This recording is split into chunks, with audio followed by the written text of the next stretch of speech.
તો ભારત આવતા જહાજ પર ઈરાનથી ડ્રોન હુમલો કરવામાં આવ્યો છે. પેન્ટાગોનનું કહેવું છે. અમેરિકી રક્ષા મંત્રાલય પેન્ટાગોનનો મોટો દાવો છે. જહાજમાં 20 ભારતીય ક્રૂ મેમ્બર હતા. જહાજ સાઉદી અરેબિયાથી મેંગલુરુ જઈ રહ્યું હતું. કોસ્ટગાર્ડે સર્વેલન્સ શિપ મોકલ્યું છે. જહાજમાં ક્રૂડ ઓઇલ ભરેલું હતું. જહાજ વેરાવળથી 200 નોટી માઇલ દૂર હતું. લાઇબેરિયાના ધ્વજ સાથેનું જહાજ ઇઝરાયલમાં હતું.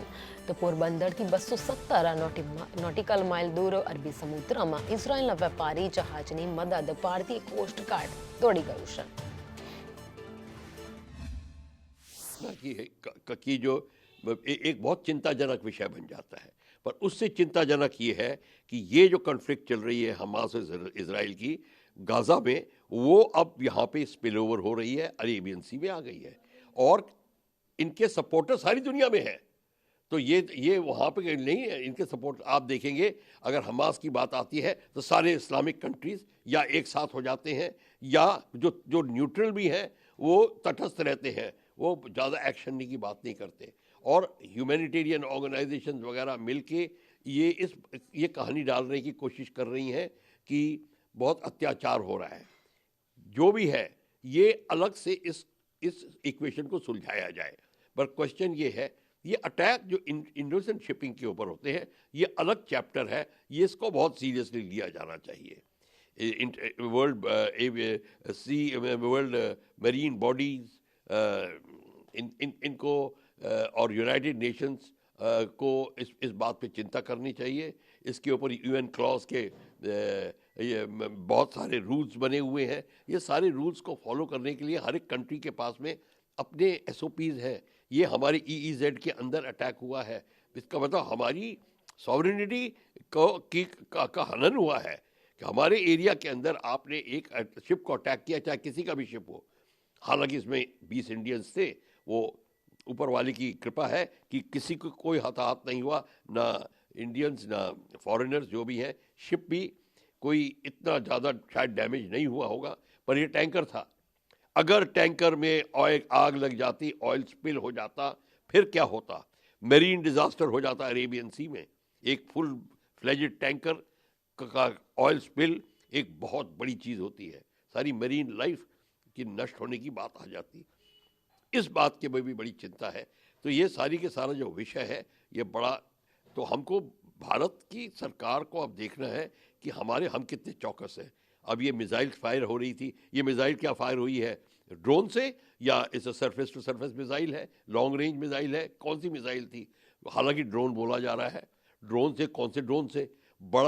या बड़ी मिसाइल थी या छोटी मिसाइल थी? क्योंकि छोटे ड्रोन हैं उनकी मिसाइल इतनी बड़ी नहीं होती जैसे रीपर की वगैरह की होती है, प्रेडेटर की होती है. अगर प्रेडेटर की मिसाइल होती तो फिर वो बात दूसरी होती.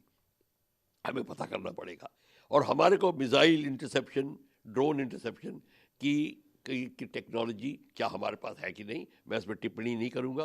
पर अगर नहीं है तो होनी चाहिए. और कहाँ कहाँ लगानी चाहिए, किसको कमांड कर कंट्रोल उसको करना चाहिए, ये सारी की सारी चीज़ें चौकस होनी चाहिए. और हमारे कोस्ट गार्ड को और चौकस हो जाना पड़ेगा. इस તો 24 જ કલાકમાં બીજા જહાજ પર ડ્રોન હુમલો થયો છે. ભારત બાદ હવે યમન પાસે જહાજ પર હુમલો થયો છે.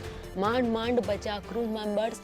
ગુજરાતના દરિયાકાંઠે ઇઝરાયલના જહાજ પર હુમલાનો મામલો અને એક જહાજ પર પણ આવો જ હુમલો થયો હોવાની માહિતી મળી રહી છે.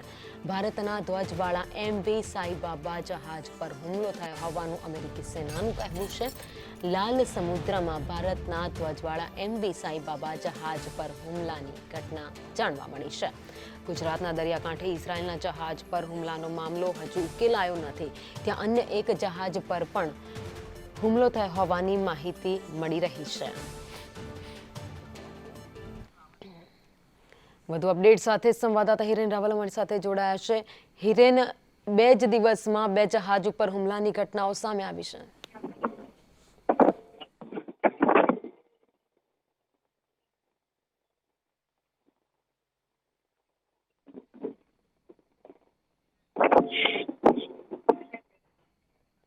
જી, અવાજ પહોંચી રહ્યો છે હિરેન?